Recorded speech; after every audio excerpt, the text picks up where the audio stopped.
by Durdin. Right foot bending banana. 3 in a row for the Blues.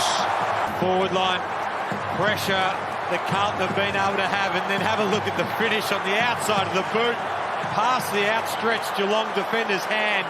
Just instinct, one step. What an extraordinary finish. Are we seeing it? So Corey Durdin, 34 games in total, born on the 14th of April, 2002. We got 11 matches out of him in 2023, Pommy.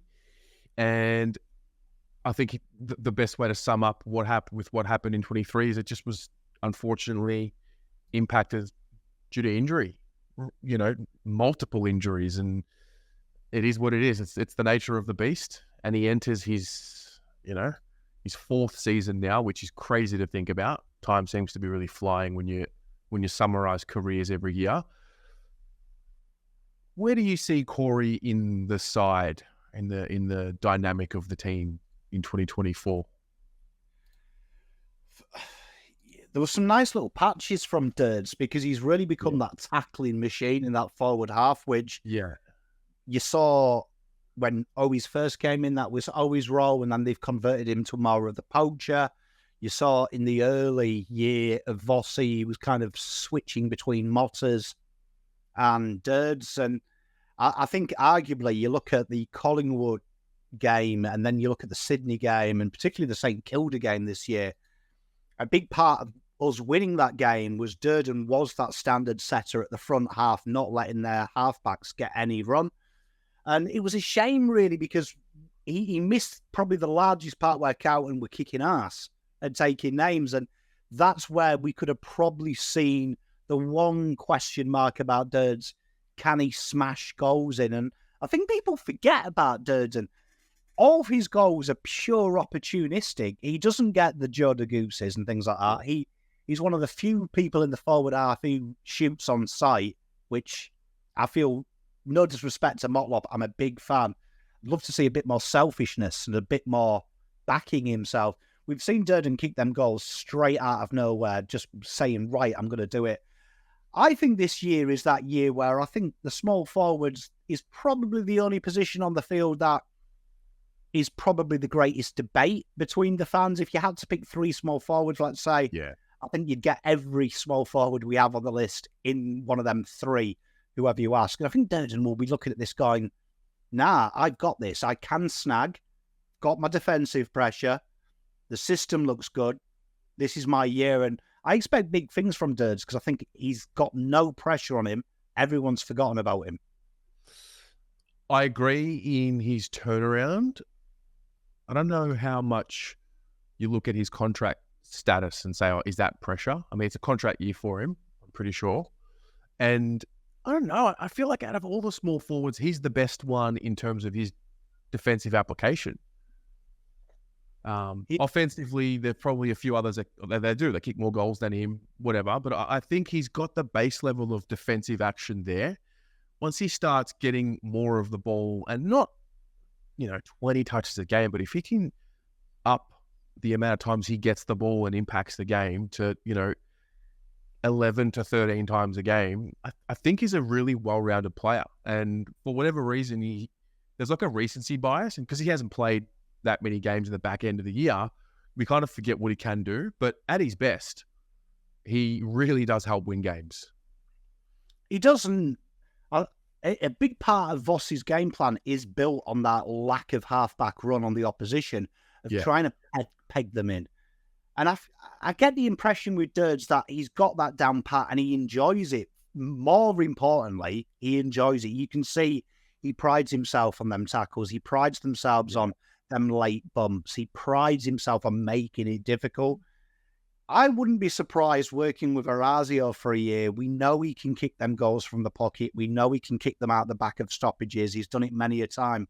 Refining that, working with a guy who is incredibly good at doing that in Orazio Fantasia will only benefit him. And he's going to be one of them players that I'm looking at who might surprise. We had a few players last year who, by the end of the year, were locked to the best 22.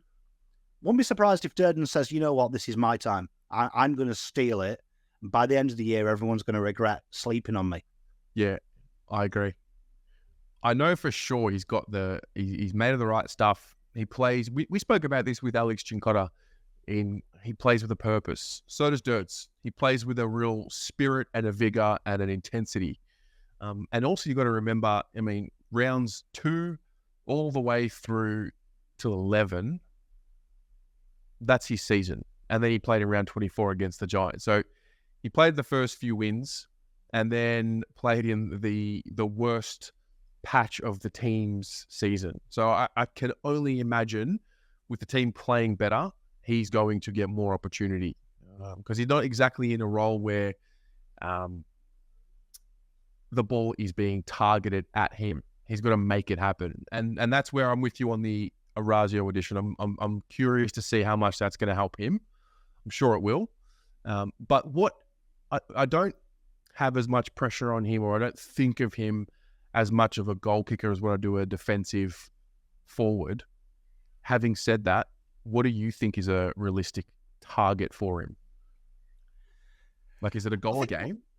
Yeah, I think when you look at our small forwards, I think you've got to look at it and be totally honest with yourself and go, that is definitely a problem position in the terms of the output probably isn't there where it is with the other teams. And I think you do expect a little bit more with them. You look at Durds and he's not, like, averaging 1.3 goals a game last year is pretty impressive. Do you know what I mean? Yeah. It's not stinky. Do you know what I mean? It's not performing side. Yeah, do you know what I mean? It's not like you're not looking at that and going, oh my gosh, he needs to change his career. Do you know what I mean? A goal a game is good. Still by the end of the season, ranked top 15 for turnovers inside his own 50, enforced and tackles. So that's always a positive. I just think with Durds, I'd love to have seen him play them games when we were good. Yeah. And the ball was coming into the forward 50 with a bit of freedom. It wasn't a panic scrub kick. I think he would have benefited. We saw Always get better. We saw Motlop get better. Durdin really didn't get that. He was feeding on scraps. So, like you say, he plays with anger. He plays with hurt. You can see he's playing with a bit of aggression. I wouldn't be surprised to see him. I think perceivably Motlop and Mr. Durdin should be looking at that 1.5 goals a game. I think there's nothing beyond them that they can't hit that as an ease.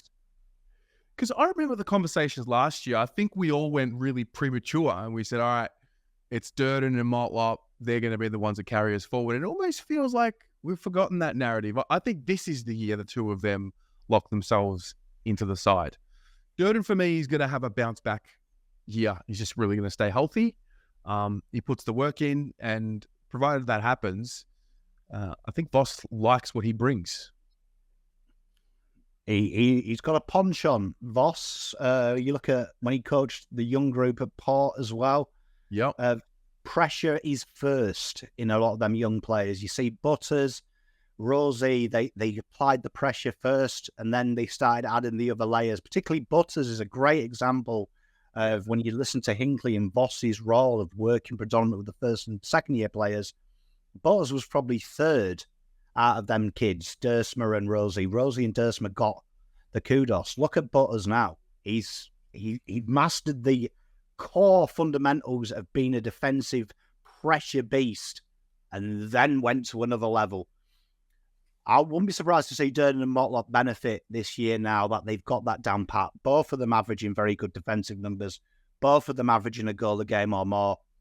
I reckon you'll start to see it because the last back end of the season, it was a small forward's dream. We did start to see it both sides coming earlier. Yeah. More freedom. I think that'll be the next evolution of this side. And Durdin and Motlop are two guys I'm looking at. Yeah. Well, there you go. What about you? How do you look at Corey Durdin ahead of season 2024?